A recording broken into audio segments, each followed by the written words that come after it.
Serious, harsh and direct was President Meta today when he declared the 13th of October will host three separate elections, local, federal and presidential, adding the majority, police and foreign diplomats are leading Albania away from the EU. The Albanian Helsinki Committee reported that the June 30 elections as occurring under political polarisation, with representatives of the AHC saying intimidation to vote or not was observed. Democratic Party leader Lulzim Basha met with right-wing mayors for more than 1.5 hours as they expressed concern by pointing out that in allowing the elections to occur, a precious gift was given to Rama. It is 6 o'clock on Tuesday, the 2nd of July, 2019. Good evening and thank you for tuning in to RTV Ora's English edition. My name is Alexandra, bringing you the only daily update of the local Albanian news translated into English. The President of the Republic, Ilir Meta, held a press conference where he talked about the political crisis that engulfs the country. Once again, Meta stressed that he does not recognise June 30 as a date of local elections, adding that they will be held on the 13th of October.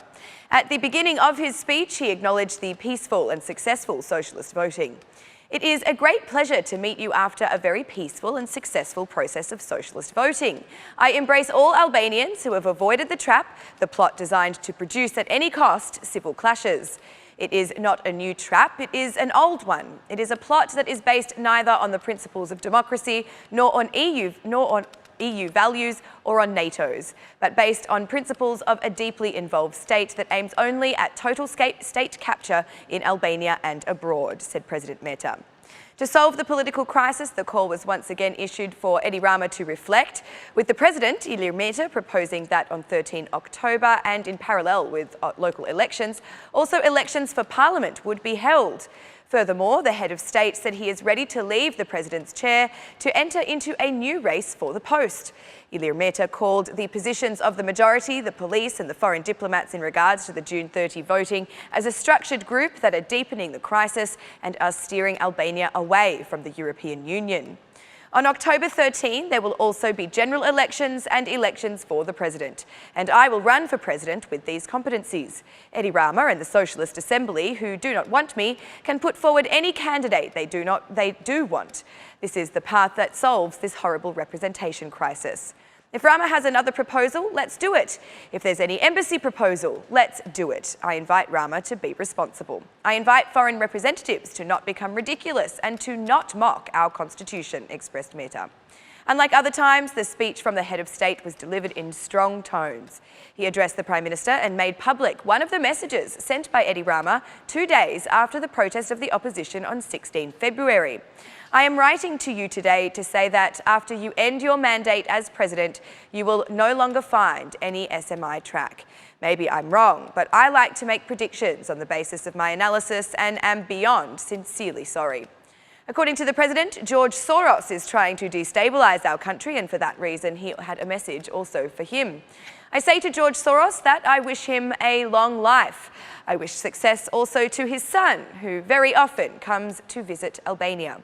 The head of state also responded to allegations that he does not have good relations with the United States by saying that anyone can simply declare him an enemy of the Americans, but that doesn't make it fact. Ilir Meta admits that the opposition made a mistake in their decision to withdraw from their mandates. In addition to his own proposal, the President of the Republic is open to all other proposals to resolve the political crisis and is awaiting the majority's response to his offered solution.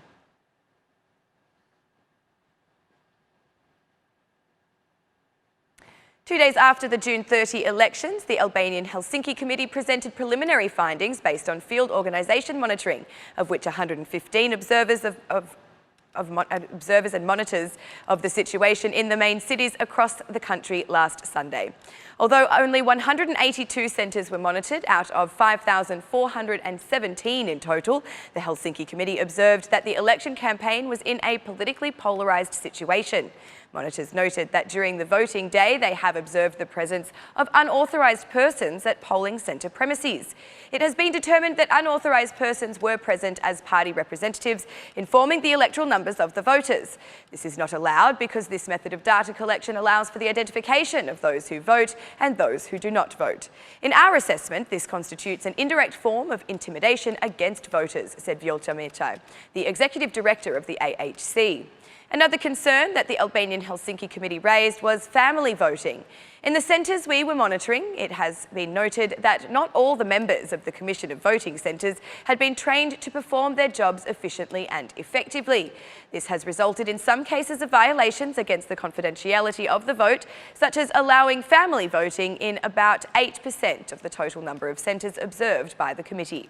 The Helsinki Committee also reported that about 25% of voting centres opened after the designated commencement time.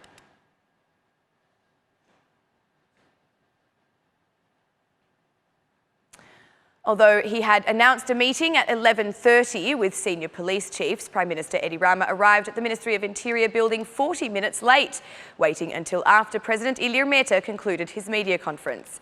Though he did not respond to the statements of the President, the head of the government had a warning to the opposition, saying that in the penal code changes, attacks on police will be punishable by imprisonment rather than just with fines as the offence is currently. Rama said the same force of law would apply to those who block roads as a form of protest. Rama thanked the officials engaged for the protest since February. He said 60 police officers had been injured, praising them for their determination and exemplary restraint. Prime Minister Rama highlighted the case of Ina Nuka, the Eagle effective that was hit with a firecracker, for which he awarded her the Star of Gratitude. The Prime Minister urged the State Police Director, RTV Ora, to apply early retirement pensions to police officers who incur injuries whilst in the line of duty.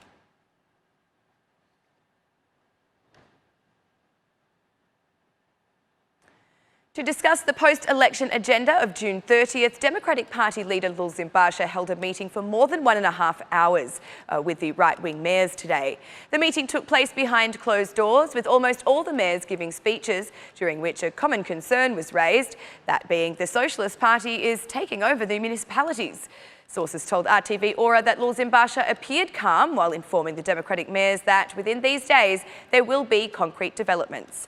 This time, the opposition's eyes are on the movements of the internationals at higher levels than diplomatic representatives in our country. The meeting was closed without a concrete decision on how the entire opposition action would be executed, while the mayor of Kamsa, Jalal Menziu, declared that his position remains that the elections have not yet occurred. The mayor of Shkodra also said that fast elections cannot be accepted. The leader of the Democratic Party, Lul Zimbasha, remained throughout the morning at the DP headquarters, though left at midday with the leader of the Republican Party, Fatmir Mediu. On Wednesday, Basha is expected to hold another meeting with the right-wing mayors.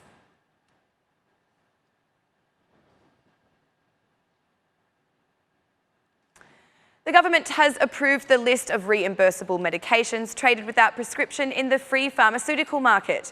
There are a total of 813 OTC medications approved for 2018, including tablets and syrups used to treat headaches and other common ailments. The Council of Ministers also decided on the list of reimbursable medicines traded in hospital pharmacies and the list of medicines able to be reimbursed by healthcare funds. In the decision published in the official notebook, the price coverage of medications ranked according to the Anatomical Therapeutic Chemical ATC classification, and 50 to 100% according to therapeutic groups and medication itself is the range that has been approved. The Healthcare Fund should determine the restrictions on use, the amount and duration of treatment with reimbursable medications found on this list, as well as to enter into agreements with pharmacies for the reduction of prices as outlined.